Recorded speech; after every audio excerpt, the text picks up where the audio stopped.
like to watch Survivor, and when the show ends, you really want to talk about it with like 5 new friends. It might be hard to find some, but don't you shed a tear. Check out the Purple Rock Podcast, and this is what you'll hear. John will tell some dumb jokes, Andy likes to yell and curse, and if they're not available, the backup hosts are so much worse. We'll spend the whole time being jerks and telling you you're wrong. And so we got this other jerk to sing you our theme song. It's the Purple Rock Survivor Podcast. Welcome to the Purple Rock Survivor Podcast. I am John. My co-host is Andy. We are talking Survivor 47, Episode 10, and I am one of those like 5 new friends you will be discussing Survivor with. There's me, there's Andy, and the rest. I do think, though, Andy, that the rest are all the people telling you how to properly pronounce Caroline's name after last week. There might be 5. Yeah, absolutely. Yeah. No promises. It probably rounded out at 5.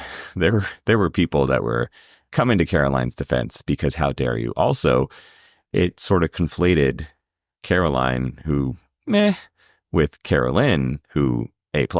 So I understand. I think it's more they were coming to Carolyn's defense. Yeah. About that. Yeah, absolutely. You know, it's good to call me out on it. I was doing it wrong.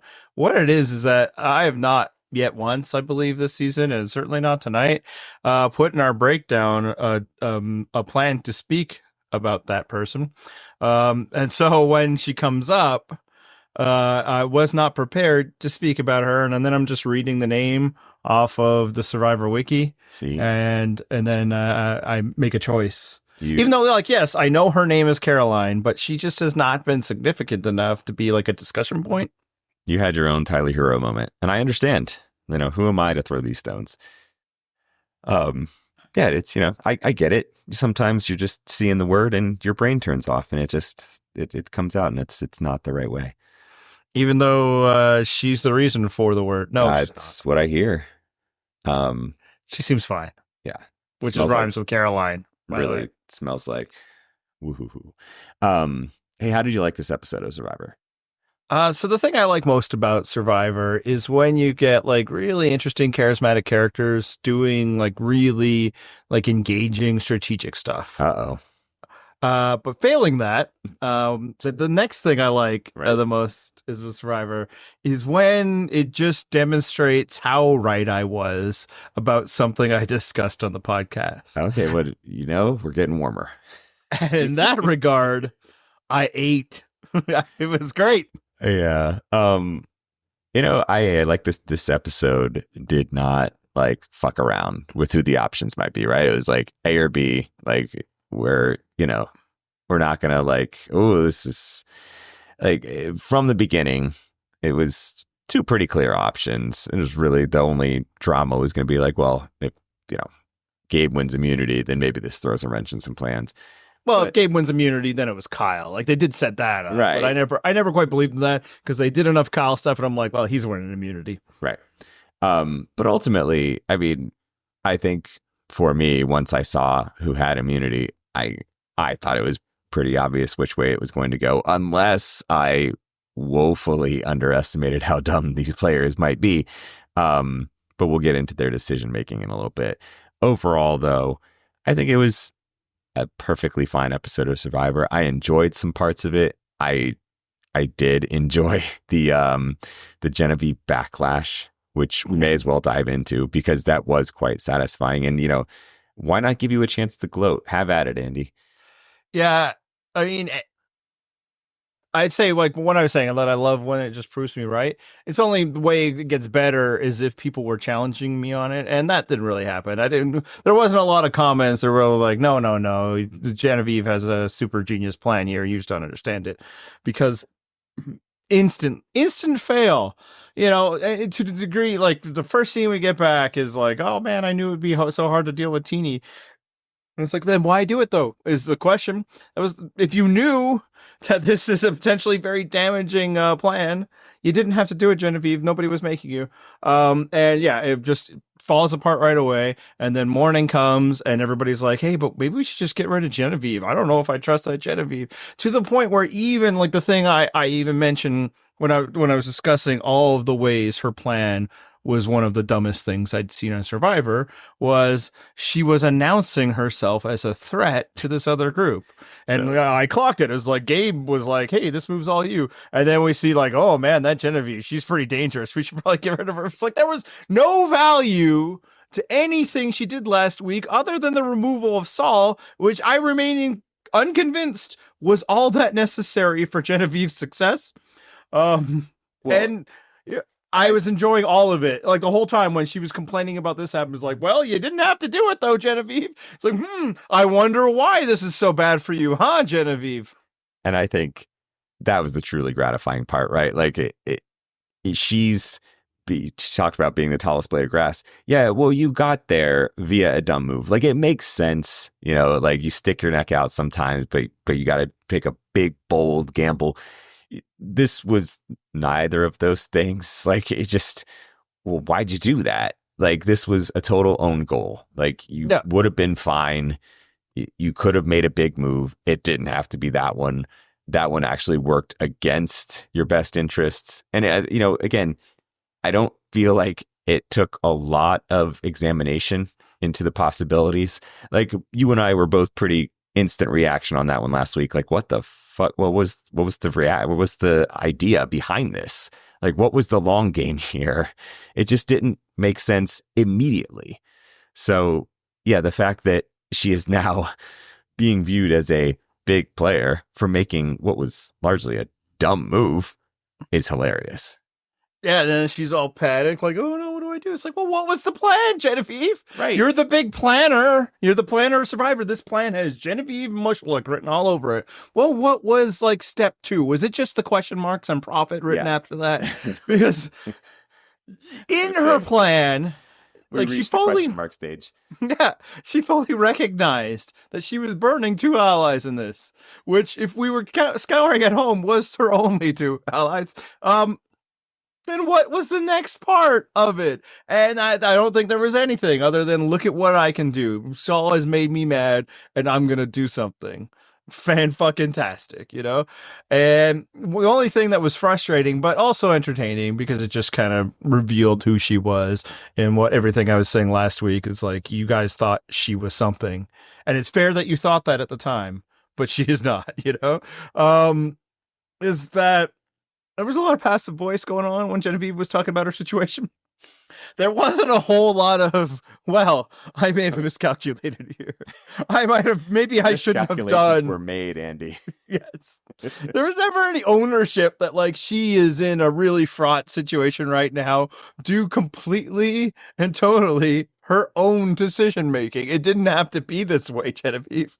You made a move that I cannot conceive over what the benefit was, only to put yourself in deep trouble when you would not have otherwise been. And look, man, I'm not saying you never turn against allies. Absolutely. There are times to do it. Sometimes it's even early. You know, it could even be final 10. If you're in a situation where you feel like your allies aren't really going to help you moving forward, if you're in a situation where you feel like you need to make a break in order for people to conceive of you in a different way, that if you keep going down this path of your allies, it's going to be an effective way to help your allies win and not you. Then yeah, sometimes you have to do it. Now you should find out what success looks like afterwards. But she didn't do any of that. Like I could never see, okay, then how does this help you be in a better position than you were without doing the move? You know, in fairness to her though, who could have known that actions sometimes have consequences? I mean, you know, note though that I guess that is not always true. Well, nevertheless. Yes. But as a general rule, like, you know, it's not surprising that we did not get her saying, like, oh man, I really fucked that up. And yeah, I think I made a bad decision, because survivors, I think, as a group, and I am generalizing here, but as a whole, not known for self-reflection. just in general. So it's not surprising that she didn't reflect on this and realize, oh no, this was absolutely a mistake that I made and I will have to do something to fix it. Nope. She just was like, oof, I don't know. We're going to see what we can do about fixing this thing. Good luck. Yeah. And what was great is that I believe we saw every player remaining in the game being like, yeah, we should probably vote out Genevieve sooner than later. Like, so even like that, like, oh, she's going to flip from one side to the other, which I should note here was just somebody like trying to figure out a reason. It wasn't somebody who was like, yeah, no, this is the genius plan she's doing. No, man, like, yeah, the side that she flipped that way, we're like, yeah, we should target Genevieve next. And then the people that like maybe were going to be her next allies, the people she'd swing back to, Andy, ready to throw her under the bus. Rachel, wanting to target her. Yep. Teeny, wanting to target her. This is like, and Sam being like, yeah, no, she's pretty dangerous. Like, there was nobody for her once she did that self-destructive move. And it was so, yeah, it was very gratifying. And look, man, like, there's been times in the past where it's been more gratifying when I've been like, see, this one, I mean, it wasn't the most daring call I ever made that like Genevieve made an incredibly stupid move, but it was still, things like a survivor. I make things about me. And this episode really felt like, I nailed it. Well, one of the fun things is, we talked about last week how I guess this is her attempting to, like Andy's going to be her number one ally now. How'd that work out for her? Because, I mean, was it like 10 minutes into the episode where he's like, yeah, let's get rid of her. It just, who could have seen it coming? That's all I'm saying. Who could have seen that coming? All to defend the honor of fucking Rome? Like, this might be worse than being Rome himself, like this is just stunningly bad survivor play. And I think she has no moves, she's still in the game, but I don't think anybody is going to be like, yeah, let me sign up to be betrayed by Genevieve again. Like, it's a tough thing to betray your allies the way you do. And again, sometimes it has to be done. But when you do it, you really got to think of like, what's the next condition? And is it really necessary to be doing it now? Well, and I think actually we have an interesting counterpoint in Andy, right? Because Andy did absolutely betray Sam and Sierra. And I think Sam now being in a certain position actually kind of respects Andy. Like, it seems like the way that he interacts with Andy now is much more like with respect and viewing him as an equal, where I feel like earlier on in the season, it was more like pat on the head. There. Andy's just, hopefully someone can guide this man in this game. And now he's like, okay, Andy, I'm hoping Andy will work with me. Like, he's viewing him much more as an equal. Whereas we see the fallout from Genevieve's decision, and it's, Teeny not loving the outcome and realizing, hey, this is actually the second time that you fucking burned me, and this isn't cool with me. Like, this is not going to last. And clearly, like, she thought she had something with Genevieve where they were like actually connected, and they were going to work together. So I think this burns a little more than it did for like a Sam and Andy pairing. And yeah. How did she not read that though? Because she's not very good at this. She's just somebody who gets really excited about doing stuff. She's convinced, like most Survivor players, that she is the central figure in this narrative. And like I posited last week, I think in both of these instances, she didn't like how it felt when she wasn't being treated that way. So she was going to do something. And congratulations, you're done in this game. Well, who also definitely, like, indisputably assumed he was the main character of this season, Gabe. And the next season he'll be on. Yeah, absolutely. I honestly got like a surprise guffaw when he's voted out and he's like, I'll be back. Will you though? I mean, literally, he will be back on that set in one day, just seating in a different spot. I have to think that is not what he meant. I don't believe it was. Yeah, but he's technically correct. Yeah, which is the best kind of correct. Yeah. So ultimately, do you think it was the right move to take Gabe out here instead of Genevieve? Yeah, so I wanted it to be Genevieve just because it just would have like put a capper on it. But no, I believe that Gabe was the right call for the people who made it. Yeah, there's probably one person in specifically that I didn't put down on the breakdown. We should have. We should talk about it from Caroline's angle when we get to it. But for like the people that really wanted to target Genevieve but then settled on Gabe, like Rachel or Teeny, I think Genevieve has kind of put herself in a situation where she's not that dangerous anymore. Now, doesn't mean you just let her hang around because that's how people get dangerous again. But like for another vote, she's what does she got? If everybody sees what she is. Whereas Gabe would be one of 4 Tuku members. Like it's probably time to shrink that number down a bit. And then you got both Caroline and Kyle ready to do it now. So strike while the iron's hot. Plus, he's probably more likely to win an immunity than she. So with all those reasons, you can only vote one at a time. It was probably right for it to be Gabe now. Yeah, you absolutely take Gabe out here. I mean, I do think that 2Q4 would have turned on each other, but don't give them the chance to prove you wrong on that. Like you said, there will be other opportunities to take out Genevieve and probably soon. And I think you should probably take one of those opportunities fairly soon.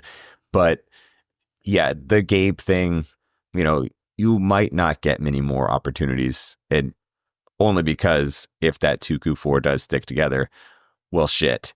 Now it's down to rocks, and don't push that. Just take the Gabe shot here, and then you've got some room to work, and you can take Genevieve out, like I said, almost any time. Yeah. But for Carolyn, hey, it's different. Side, you know that she doesn't have a shot in the dark now. Yeah. Which we'll get to later. Yeah. For Carolyn, is or Caroline. Kind of split the difference right there. It was like a little 9. Yeah. So for Caroline, it's a little different. Did she just do what Genevieve did last week? It was quite funny because, the start of this episode was the story of Genevieve realizing like, oh shit, I betrayed an ally and this is really hard to mend this fence. And like, then Caroline's like, yeah, sign me up. That sounds fun. I want to do that. But I mean, who's Caroline's allies now? Right. It's not Kyle. Right. I mean, I get that you think that Sue will be resistant. You also know Sue has an idol, so maybe that did factor into it. Yeah. But like, all the same, we have not gotten the impression from the edit that Sue is a super forgiving person. No. So I can't see how this turns out well. But it is very funny that we went from, Genevieve making a mistake to Caroline being like, that, yeah, I want one of those. Yeah. Just doing it. I actually think it is different, though. And I think it will slightly work out differently. For one, I think it is easier for Caroline to go to Sue and like talk about the huge threat that Gabe posed to their game. That like, as long as he's in here, he's going to get the credit for what we do. We need credit at some point. And since Kyle doesn't seem to be losing anytime soon, we need to do this. Also, I think there are options for her to bounce to that I think Genevieve didn't have because she hasn't burned them already, right? And like it wasn't like she kind of did announce it like it was her plan, but it turns out it was a plan already. So like it's less her coming to like 4 Tuku members, or it was 3, and they were assuming that Caroline would be the 4th and being like, hey, how about you guys vote with me to vote out my ally? Like that was what made Genevieve super dumb, is that all she was doing was just glomming on to another group of 4. Not really giving herself out. Whereas by taking out Gabe and like removing him, now it's kind of just a bunch of free agents all over the place. So I do think Caroline will have room to grow, but it is kind of like everybody's like, what does it really matter? Allies, schmallies, what do we need any of this for?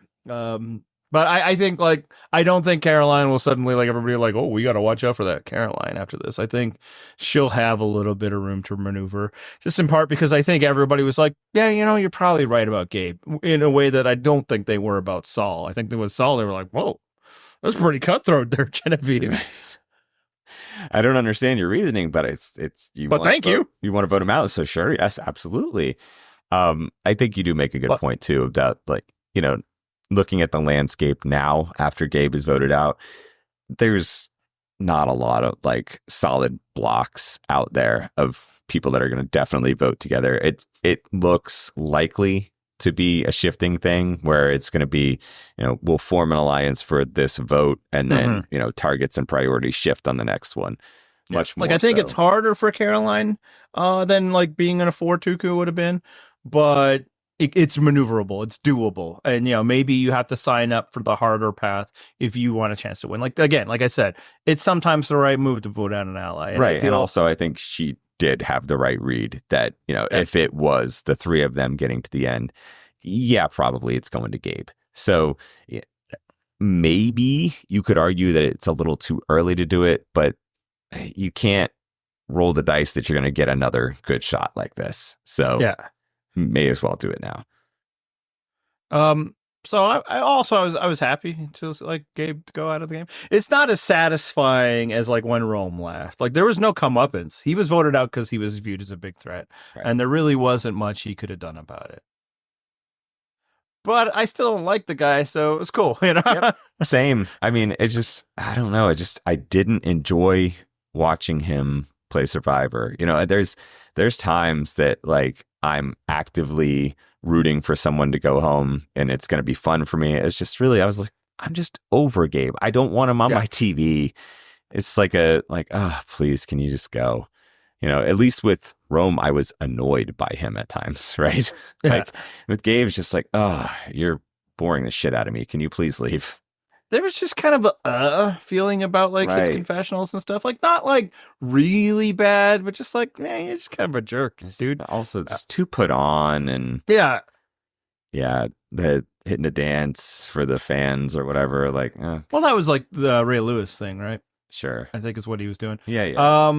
Which okay, maybe that's another knock against him. Oh, yeah. But I don't I can't really fault him in the way if Genevieve had gone this way because you did this to yourself, whereas this is sometimes the big targets get targeted and I don't know really much what else he could have done. Maybe if one thing we saw him do early on in this season, and thus it's quite probable he was continuing to do it, was kind of outsourcing some of the alliance building to Sue and Caroline. And it worked, right? That's worked with Tiana to get rid of TK. But maybe he continued to do that here. And that's why once it's oh no, it's going to be me. And I have 4 votes, which he was wrong about. But in his mind, I don't know if he did anything to try and get that 5th vote. Right. Which wouldn't have worked anyway because he didn't even have the 4 votes. But, Right. And, he didn't have those relationships with the other side that he could pull in. Like you said, he was definitely farming it out to the people who were better at dealing with other groups. Although, in fairness, I don't think that person was generally Kyle. And we should talk some Kyle because once again, I don't know if you noticed, he's kind of good at this immunity thing. All the challenge things, maybe you guys could have eaten some wraps if Kyle wasn't there kicking ass. Yeah, man, on top of everything else of how, just this disastrous backlash and how Genevieve just completely sunk her own game. I think she had a legit chance to win and before she pulled the shit she did last week. And now I'm comfortable. No, I'm not. I was going to say, never mind. Bold. Because signifying what it means. You know what? I got it right every other time. Just want to say. It's not the first time. That was the beta testing of the 0% club. But yeah, you should have just voted out Kyle last week. It's not that complicated, folks. Sometimes it doesn't need to be that complicated, but they didn't. And he crushed it in the reward challenge. And Sam had the genius plan of, hey, let's watch what he does and do the same thing. And that really helped. That guy who seems to be good at challenges. We should do what that guy does. See how he's using his shoulder. Yeah. See how he's flattening the sand. Yep.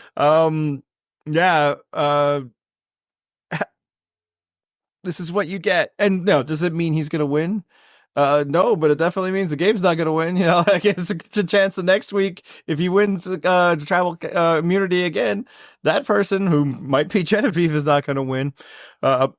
Sometimes you just got to take out the challenge beasts when you can. I know it's not interesting. Well, look, if you're aligned with them, if they offer you something, but they didn't offer Genevieve anything, maybe that's another problem. Is she at that moment was feeling herself so hard that she's like, I'm one of the big dogs.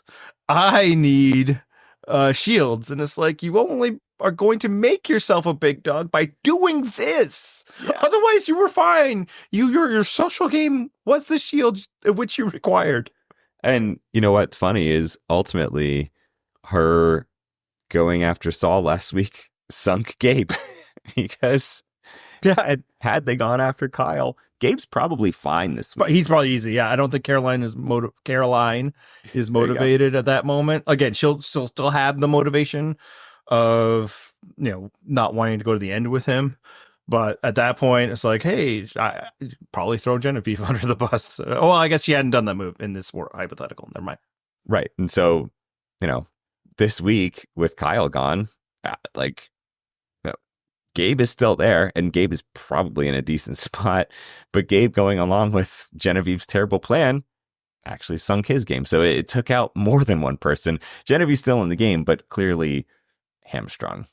Yeah, or maybe it's as simple as Sue wins immunity, and then he convinces her to use her idol on him. Those things are possible. Sure. Because she wouldn't fear her own. Although, I wonder if he went to her anyway, and she was like, "Nah, I'm good," which is the right move. I feel like they would have shown it because that is a cutthroat thing to do. Especially for a 45-year-old woman like Sue. To do that. So what do we think about the supercut of Sue's hatred of Kyle? I mean, look, obviously a lot of that was flashback, right? Like we see old people that have been voted out, like old tribe members and stuff like that. Like she has to have calmed down about it all by this point, right? Like I don't know. I don't think so. Well, some of those shoes wearing a purple buff. That's some, but also is Kyle really going around talking about being poor all the time? Because that was one of her things that she said. We've never seen this, but it made me think, is he really just sitting in camp talking about how he's poor constantly? Because that just doesn't seem like a great strategy. I doubt in the way that she's mentioning it, he might share his lived experience of which it's probably not having money. It's not like, oh, I'm so poor. But, when you talk about your life and you're poor, extrapolation can happen. Yeah. It also might have been something he said once. I mean, he only voted for her once and she can't let go of that. That's true. Look, man, I don't want to generalize or anything, but, there are some people who just have such a great distaste for the poor that they basically want to make it illegal, right? And, they will take that idea and use it as part of their identity to, try to vote for billionaires, that sort of thing. I don't know. I mean, to me, Sue seems to love cosplaying as a filthy industrial age poor. I have never seen, actually I say never, it's not true. I have seen once before someone keep their face that filthy for so long. And it was Carolyn. I thought it was a one-off thing with Carolyn. I thought she was uniquely filthy in her face. And somehow every week, Sue has dirt all over her face. And I don't know, they go into the ocean. This doesn't happen seemingly to everybody else. But every week I'm like, wow, was Sue rolling her face in the dirt for some reason? Why is it filthy? I don't know, but it keeps happening. And maybe it's just, she's cosplaying as a poor. Yeah, I mean, I think somebody in the comments wrote this. I mean, I know somebody in the comments wrote this, and I think they might be onto something, that she's using the dirt to contour. She's just I'm getting those cheekbones. This is it. She knows her angles. She's the probably, sort of things that a 45-year-old has to do. Right. She's grabbing that ash from the fire. This will just be some charcoal face rub. Yeah. Yeah, it's one of those things. Okay, that makes more sense. I truly cannot stand her. There's been some people Rome annoyed the hell out of me. Gabe was at the beginning. Sam, same. He's fine, whatever now. Right. Her, I really don't like. And that whole segment with Kyle really put it on. And it's just it's clearly the kind of person who just fuels herself through anger and hatred. And it's like, fuck off. Yeah. And, the kind of person who you can gain their loyalty and support by just giving them somebody or some group, no matter how small that group might be, to hate. And then it's like, bah! And look, man, am I extrapolating? Maybe a tad, but not really. Because that's the whole thing. Like, Kyle, really? This is the person that you have hatred over, that you want to kill? For what? For who? Settle down, you old hag. I do think, ooh, Andy, she's 45. Settle down. It's honestly not about the age. It's about the anger. All right. And also, fuck you. Again, the 45 thing is a joke and it's funny. Come on. Hey, also, again, amazing challenge performance for one of the oldest contestants we've had. No mention of it because her ridiculous lie. And one of the reasons why it's so ridiculous is she's clearly somebody extremely vain to the point where, yes, this dirt thing might be part of that vanity. So it's like you look like you're clearly trying to look younger than you are. So you can't tell me that you're the age that you're trying to look at, like, because obviously you're older than that. And also you haven't accomplished that goal anyway. Also, I genuinely didn't even consider the idea that Sue was being an unreliable narrator and saying that Kyle was talking about being poor all the time. And now it's canon in my head that Kyle just like mentioned something that Sue considers something a poor person does, and that's all it took. Like, she has now decided that, he's all whining about being poor because he was talking about how his car is 10 years old. like just something very mundane. Like, she's like, I got like a 10-year-old Toyota or something, and she's like, stop rubbing your poor in my face. Yeah, I can be like, I'd never left. I didn't even have a passport before I went on Survivor. It's like, fuck you, poor. Right. Why am I even around you? Disgusts me. I shouldn't associate with you people. Because I'm going to assume that Sue is not poor, given the extensive plastic surgery that she's had. What? I don't think there's any. No, I'm not saying she's super rich because I don't think she's getting the good stuff. But damn it. I do not like this woman. Jesus. Her whole storyline is just like, one-sided hate for another character and lying about her age. Hey, let's move on to a brighter ray of sunshine. And I'm also just, by and large, upset with like her whole demographic. Really? I don't know what demographic that could possibly be. And I'm not talking about Survivor in that sense. Nope, you're not. Let's talk Teeny, who is a ray of light. Teeny, we get the confessionals from Teeny, and she's talking about how she feels so burned by Genevieve. And like, not only that, you get the emotional backstory from Teeny. She's talking about her growth arc and all this thing, the stuff that Probst and Survivor just eat up. But like, clearly she's hurt by Genevieve's betrayal, right? Like, she thought that they had an actual real human connection. And again, this is the second time this happened, which Jeannie's quick to point out, like, the first time I was like, I can let it go. We're going to bounce back from this. Fool me twice, though. I mean, who could have seen this coming, Andy? Like, what an unpredictable reaction from Teeny. I mean, what's awful is that Genevieve saw it coming. It's like, what are we doing here? And I love like Genevieve's like attempt to mull it over is just like, well, I had to do it. She like, unlike what Caroline can do, she wasn't like, that was for us. It was just like, it was a move I had to do. And not really an explanation of like, but why? Explain to me why that you had to get rid of Saul, because I don't understand it from a game point. Yeah, no, it was fantastic television, the whole scene and the reveal, and really shows that the Survivor has improved dramatically in the way that they tell these stories, and they get the personal details from 43, where it was just cram it in. And like, they didn't even have 90 minutes to fill back then, but they were just like, all right, it's time. And, to the point where, we would hang a lantern on it and we would try to like come up with fake emotional backstories because it was just being force fed to us. Right. Now, with the caveat that like that was a season full of idiots with like a terrible winner, so it's like maybe they really didn't have much else to work with, so they're just like, hey, let's do this. This felt genuine. Yep. This felt like this was the right time to tell the story.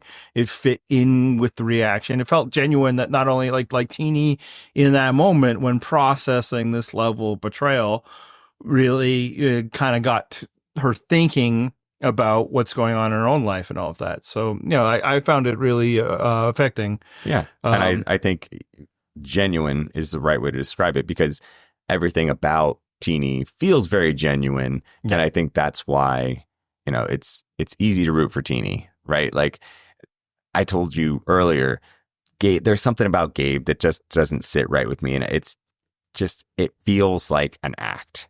Teeny does not feel like that. Teeny feels like this is her real, actual self. And Teeny's just explaining their story. I sort of misgendered there, but we did learn at one point, like, Teeny's fine on all the pronouns. Yes. So it was... Yeah, and that's the story that they were telling, right? That they're still in the journey of their, sexuality and gender processing, and so I believe at this phase it's a little more non-binary. I think we've seen things from social media that it might be moving in a different direction post season. But the point is, everything about that confessional felt genuine and didn't feel forced. And oh, let me try to cram my personal life into this Survivor moment. No, it genuinely felt like there was some reflection going on there, which I just mentioned earlier in the show. Very rare for a Survivor. So yeah, I think that did make me view Teeny as I'm rooting for this person. Am I desperate to see more Teeny confessionals? No, but of the players in this season, Teeny is easily one of the ones that I'm most looking forward to seeing on the show. Teeny's the person I want to win the most. I don't root as much for people as I used to, largely due to crushing disappointments season after season after season. But yeah, if I kind of look at the list, or them winning would be make me most happy. Yeah, I don't know, only because I haven't seen a ton of gameplay from Teeny. There hasn't been that from anybody. So scratch that. I don't know. If Rachel does some things, I could get on board with a Rachel win. Yeah. We'll see. I mean, she might be my second choice at this point. No, I mean, there isn't anybody otherwise I'd be super psyched about like I traditionally am. So for me, let's consider that there is someone who seems to be shooting up the potential winner rankings. We got, once again, what I would call too heavy of a focus on Andy and his developing relationships this week. Are you starting to get concerned with how much Andy we're getting? I think I might move that thread index to yellow after this week. Oh, I last week I'm like, we had to keep it at blue, but I think let's just be a little bit more on alert. Okay. Not just because of everything we got this week, but we get it again in the next time on Survivor. The show seems really invested for reasons that still don't feel warranted. Mm-hmm. In telling the action through Andy's perspective. Yeah, and I think my concern is that the show is way more invested than I am in Andy. Yes. And game-wise, I can still dismiss it in that everybody is talking to Andy, and that's an eyebrow raiser. Everybody comes to him with plans, but I think that everybody comes to the plans because they assume he doesn't have any of his own. He's an easy vote for them to pick up because they do not respect him. Which then, if they don't respect him, they're not going to vote for him. But it's there's still time, at some point, if he's there and there's a Sue, and I mean, you see that, and he's doing his own goat shopping now. Wild. And almost certainly just making shit up about Kyle in that discussion. Absolutely. Yeah. Tweedledum, that's not a Kyle thing. Yeah. So, and then it's it looks like he's making plans with Rachel that seem to be more of his than hers. And now I don't know how far they're carried, because you see in this episode when they come to Rachel with the Gabe plan, and Rachel's like, man, maybe I want my own plan. Mm-hmm. she eventually, agreed to it. And I think probably because she did the calculations that we did. Now, Gabe is, Genevieve would be more satisfying. Genevieve is maybe more dangerously personally to me, but right now is Gabe. So that's good. But yeah, no, it's like we keep getting all these perspectives. And at some point, it could turn that everybody was like, huh, we all thought that Andy was a sucker, but he wasn't. We were the suckers. Right. And like in most of Survivor history, it'd be like, they never feel that way. Mostly they'll feel burned and be angry at you that you didn't allow them to use you in the way they want. But then Mike Gabler won. And that threw it all out for me. My biggest concern with this is that we could have a season where a John was the first boot and an Andy wins. Like I don't feel like I could ever acknowledge that season again. So that's where my rooting interest lies, in not letting that happen. All right. Well, then we might need to bump it up to orange. No, not yet. No. I was about Did to you start ever hiding do under a anything desk. different when it gets that orange? I guess I'll just be more stressful now. I think at the airport they make you take your shoes off twice There you for go. an orange. Put them back on. Okay, now take them off again. Okay, good. Well, now when we're nostalgic here for much better times of Right. just worrying about imminent terror threat. Were you ever in that like scenario? That I'm gonna hope not you, and you don't need to like admit if it was, but like where people around you were like, oh no, they might hit here. Oh God, yeah. And it was very funny because my mom lives in a very rural area, and it was like, do you think I need to be worried? I was like, hey, if you need to be worried, we've already lost. Like if they're coming after a town of 2,000, I think the rest of America has already fallen. So you should be good. You should have a lot of warning signs, actually. Yeah, like we're not fighting a nuclear opponent here, Right. So yeah. Same. I mean, not me, because I'm not a fool, but people here, it's like, man, we're a whole different country, people. It's like, well, no, strategic. That's strategic, nothing. Nobody thinks about Canada at all. Okay. And like, so where I am is like, hey, they could take out like all of these really high corporate, business, like basically all of the oil and gas corporations run off of like an 8-block radius of the city I live in. And frankly, I used to work there. So people were thinking, so it could be a strategic target. It's like, that's stupid. You're being stupid. Yes. Okay. First off, the ones that matter have headquarters in other places than Calgary. Okay. That would just be the Canadian one. 2, they're not actually looking to strategically take out targets like we do, like bombing the airstrip before invading a country. That's not how terrorism works. Right. They're just trying to make us scared, and congrats, sorry, I don't know why I'm getting to that, but it's just... You know what, though? It makes a smooth transition from terrorism to negotiation skills, because we did have, once again, what Jeff called a negotiation. And, it has felt like of late, there hasn't been a lot in the way of acceptance on Jeff's ends of the negotiation. So this time we actually got like some give and take. There was some no's. Of course, Jeff's going to shoot down your offers. And it's good that you go in with the terrible offer. Yes, that is how you negotiate. But ultimately, they barter this deal. 8 people giving up a 1 in 6 shot at immunity versus 4 people giving up a 1 in 9 shot at immunity. And that, Andy, that's math. I did the math. You're giving 1 1/3 immunities when the asking price was 4/9 of an immunity. So ultimately you overpaid on this.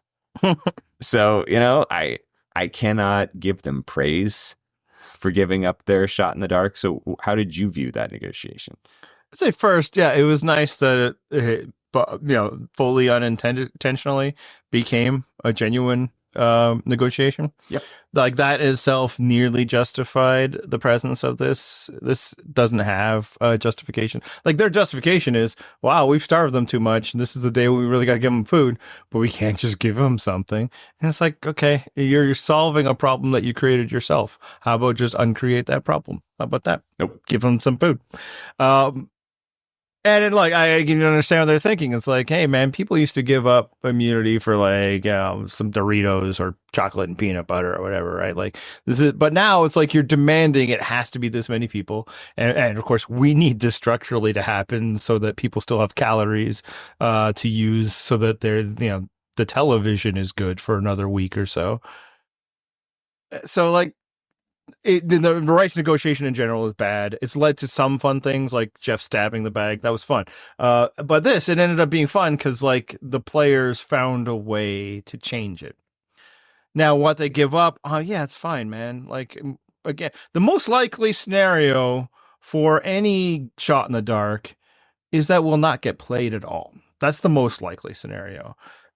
If we add up all the shot in the darks in season 41, I'm guessing forget hit level, played level, it's like 15% or something like that, right? So that's the most likely, that most of these people weren't going to play it at all. Second most likely is if you play it and it's not going to hit. So like it's really not giving up that much. And I'd say even more so in this era, at this phase of the game in this era. Almost certainly for most people, if you're in danger, your vote is probably more important and going to be more effective in protecting you than the shot in the dark would be. Like Gabe had a shot in the dark, he wouldn't have played it because he would have assumed that the more likely scenario for him staying in the game is that they find that fifth vote. And thus he needs to be one of those five, right? He does, yeah. So he can't give up his vote in that scenario, right? Genevieve might have played it and not needed it, right? So it's like, I think more likely, like, no, and I don't know if they were thinking, but most likely it's like, I won't know when I need to play this thing anyway, because from here on out, the votes are going to be changing left and right. If there's less chance of like everybody piling on one person, although that's kind of what happened here. But if that's the way it is, you probably won't know that that's what's happening. So yeah, give it up. You're not really giving up much. Right. And first of all, what a sweet deal for Rachel, right? Yep. Absolutely. Like another reason to play that thing early and often, although I doubt pros will take this again. But who knows? Right, exactly. You'd be like, nah, I've been offered that before. I gotta up the ante somehow. So yeah, I think ultimately fine. Give it up to get the rice. But that did, of course, lead to a challenge wherein you needed to balance 3 balls on a plate. And, Andy, that got me thinking, what are your top 3 balls? We should do our list this week.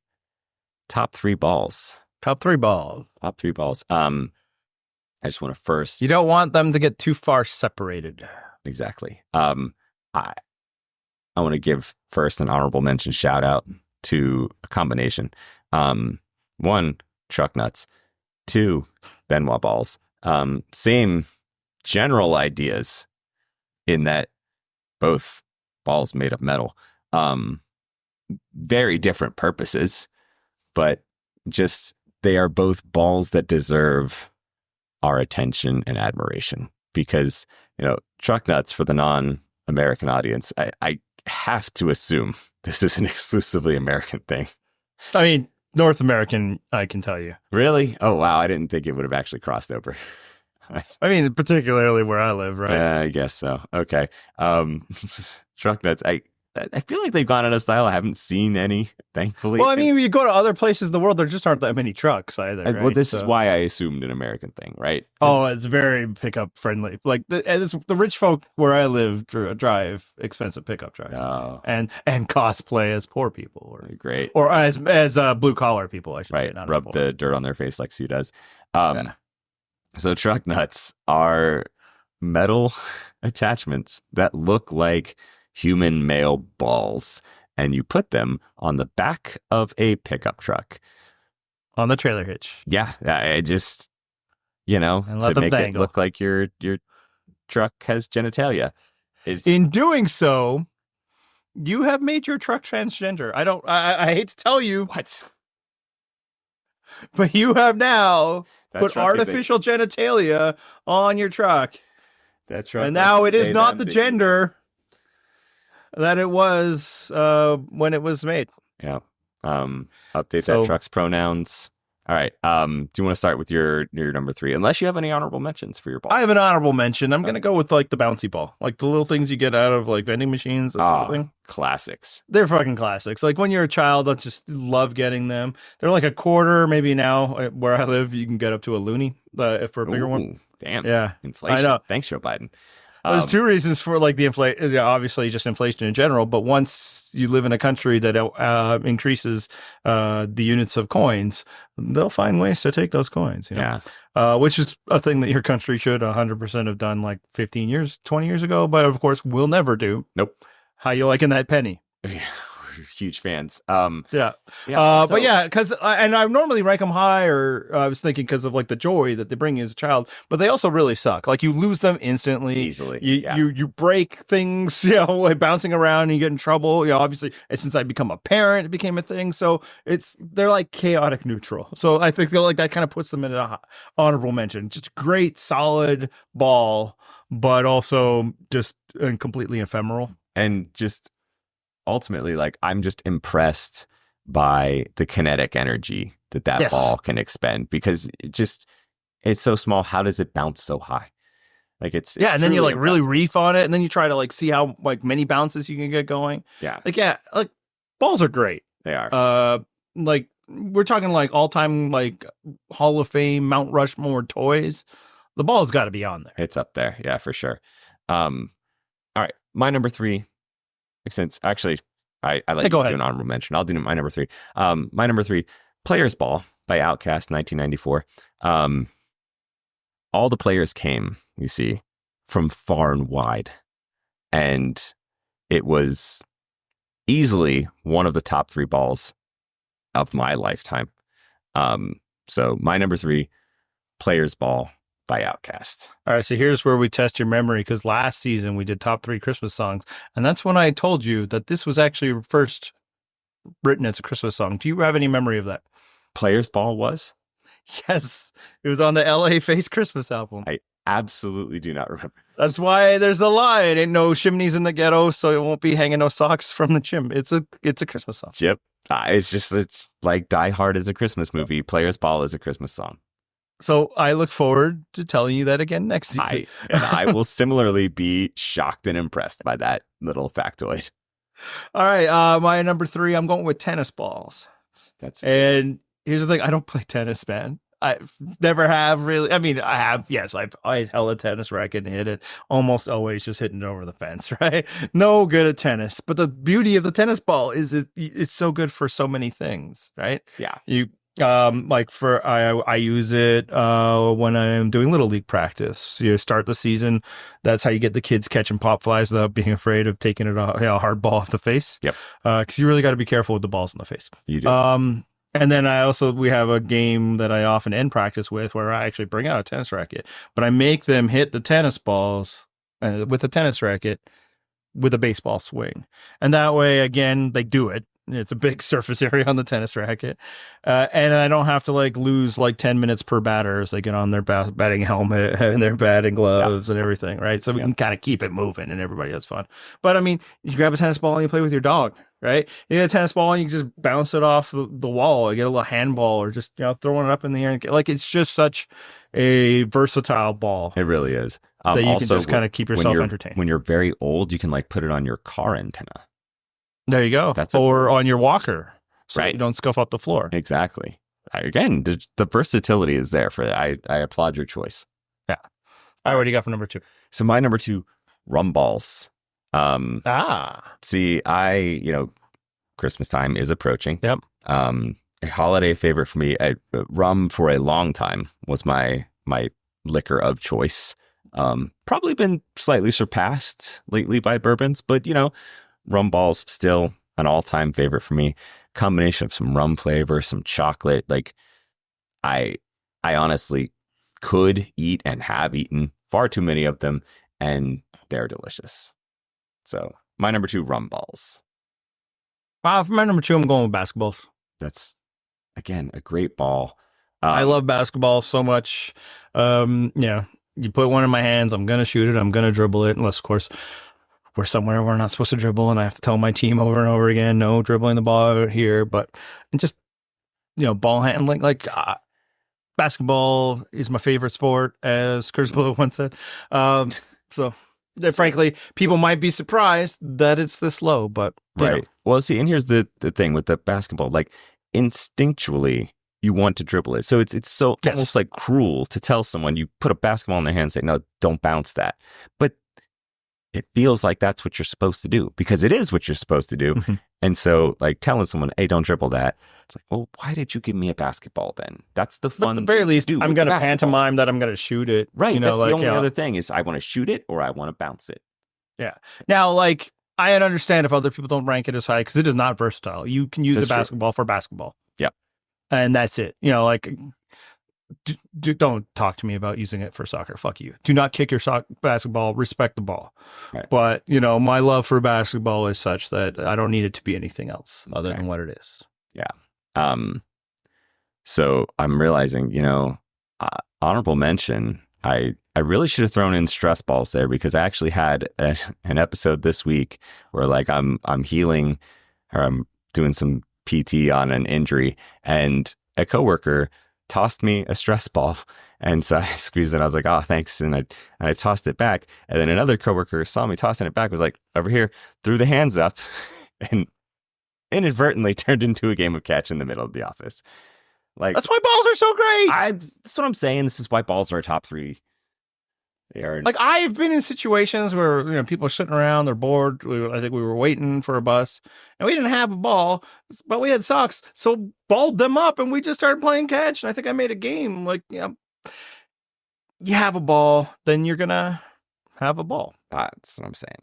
All right, so my number 1, honestly, very similar to my number 2. I gotta admit, Oreo balls, my all-time favorite balls. They're so good. I make them every year with my family. How many did you just say that word again? Balls. No, I was hearing Wario, like the evil Mario character. No, Oreo, Andy. Oreo. Thank you. Okay, so I don't know if they get those north of the border, but so here's the ingredients, right? You take some Oreos, you crush up the cookie part. You take probably let's say half of the middles, crush them in with the crushed up cookie. You throw in some cream cheese. You beat that stuff up, right? You refrigerate it or freeze it. Get it nice and cool. Dip it in some chocolate. Put it back in the fridge. Now you got Oreo balls. Delectable. They're probably 800 calories per ball because it's really condensed and dense fat and sugar, and it's A+. Is that a family recipe? Sure, but I don't know where it came from. I just what did you have it as a kid? No, I think it's much more of an adult thing. Okay, yeah, I think actually we might have had them at someone's party one time, and I was like, oh fuck yeah, this is amazing. We got to do some of this. So, and again, it's not very complicated. It's, I'm not talented in the kitchen, and this takes very minimal effort, and just the return on investment, A+. See, I was asking because I was going to then say that, if this was something that your mom used to make for you that your mom liked, then that would have something shared in common with my number 1. Something that your mom loves. And, no.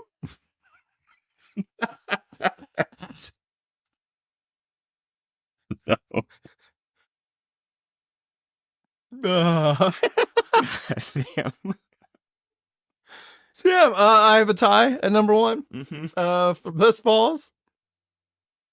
I feel like everybody knows what these are at this point. I suppose the one thing that could keep them out is that it's actually more fun when someone else plays with them. Look, man, if you didn't think it was going here, I'm surprised that I was the only one who got there. So thank you. I intentionally. But every time that like the show does a challenge with balls, you get all the innuendo. You do. And we've been pushing it also. And I also, like, I intentionally thought of how can I make people think that I'm going to go there. I'm glad that I left the window open for you. So there it is. Thank you. I appreciate Now I'm that. talking about a very specific kind. Yeah. Mm-hmm. Yeah. Hey, two of the best things in my life came from there. Anyway, never mind. Oh, nope, never mind. no. Gonna leave it. But on that note, like if sponsors want to hit us up, especially male grooming sponsors. Hey, actually, this is also a perfect transition to I wanted to quickly discuss some fan mail. We got, let's see, we got a minute or two left. Fan mail, you can, of course, text us. You can find it. Apparently, people have found it, so it's a thing. It's in the episode description. You can send us a text. There's just been a couple in recent weeks that I wanted to quickly shout out. Number one, we got that, we don't know who you are. So if you want us to shout out like a name, you have to put that in your text, because otherwise I don't know who the fuck you are. So our first one, thanks so much for putting this content out week after week. You are definitely somewhere within the top 20 or 30 best parts of my week, or actually maybe 31, right behind the piece of Halloween candy I just ate out of my kid's stash. I liked this one just because we went from like top 20 to number 31 in the span of like one sentence. I also still think, 31st in your week that's right about right for us. Like too much higher than that, and I start to be suspicious of you. So I appreciated that one. Hey, the other one that we got this week that I really appreciated was running to the grocery. Am I out of I am out of coffee for tomorrow morning. Do you want/need anything? Actually, yes. I can send you a whole list. Unfortunately, I can't text you back. So, Andy, did you need anything? Because they're running to the grocery. They're out of coffee. I mean, those Oreo balls sounded pretty good. All right. So here's the ingredients. Andy's going to need some Oreos and some cream cheese and some chocolate chips. And that's it. That's the 3 ingredients. Or actually, I guess you could use, chocolate chunk / chocolate bar. Any of those will work. Just chocolate melted down is what you need. And I know, pro tip, if you're shopping for Andy, don't do dark chocolate. Go milk chocolate. That's the Andy preference. Yeah. I'm not here to like impress people with like, oh, this thing that actually tastes awful. I'm going to pretend it's the higher form of chocolate. I love it when my sweets are bitter. I just want some acknowledgement. The only reason that I shared that little detail is that I want some acknowledgement from your wife that I know one fact about you. Well, that and what my number one balls are. Now 2 facts. So, and then last but not least, we did have a top 3 discussion last week about board games.